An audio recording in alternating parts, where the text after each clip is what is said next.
Okay, thank you so much for having me. Thank you for this opportunity.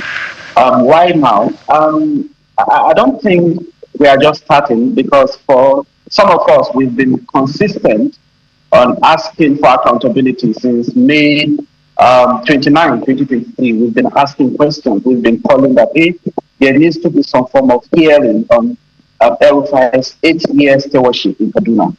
So, yeah, I think this coalition that came up to put out this statement, it is because we now have a platform. We said, hey, we cannot continue to do this as individuals. Why not we come together as survivors, not victims, survivors of El-Rufai's 8 year brutality to say, hey, let's ask these questions. And there are so many questions unanswered. And I hope and pray that as the conversation continues now, Nigerians will begin to ask this question: what happened to the paramount ruler of the Adara chieftain who was abducted and murdered under very controversial circumstances?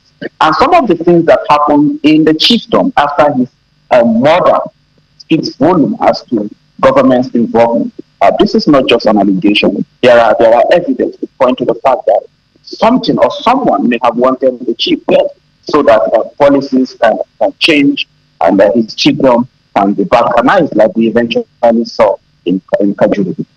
There are other cases mentioned. Abubakar Idris, whom we all know as Daddy Yatta, who was abducted 2019. In fact, the former governor spoke to that on that interview. So 2019 up until now, almost 7 years now.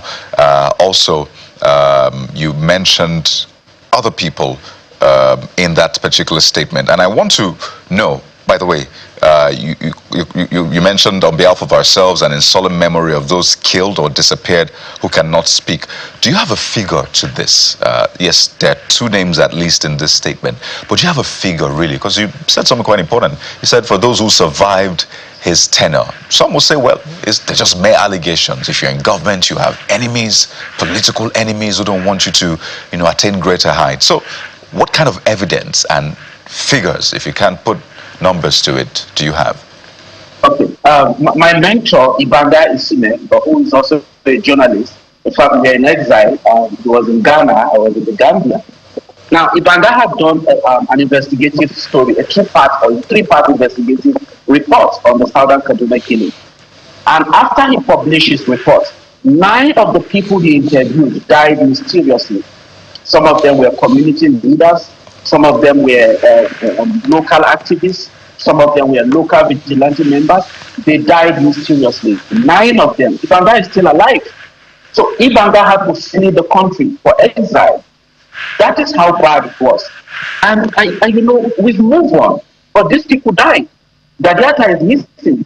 The Adara chief died. He was murdered. And let me also say this. While in prison myself, I was also a victim of abduction. And I've said it before, I said, the model they used to disappear Dadiata was the same model they wanted to use for me. But I was lucky enough to make one phone call from police custody. A police woman actually made that call on my behalf using her mobile phone. I think she's retired now. If not for that phone call, nobody would have known what happened to me, because when they abducted me, because there was a warrant, they took possession of my phone and instructed the police station in Okoro, Port Harcourt, that nobody should see me, nobody should talk to me. So they wanted to do just make sure I'm not seen again, nobody heard about me. But thank God for that phone call. And of course, mine was in May 2019, Dadiata was in August 2019, or 4 or 5 months later. So while in prison, I met the suspect that El-Rufai's government claimed to have arrested for the abduction and murder of the Adara chief. They were arrested in November 2018. From November 2018 to May 2023, when El-Rufai left office, those guys were not prosecuted. And in fact, when I got to prison, they were looking better than me, who was coming from outside the prison. That's to tell you that I don't know who was taking care of them, but they were doing very well in prison. There's no remorse. They were not looking like people who are standing trial for such a great offense. To date, they've not been prosecuted.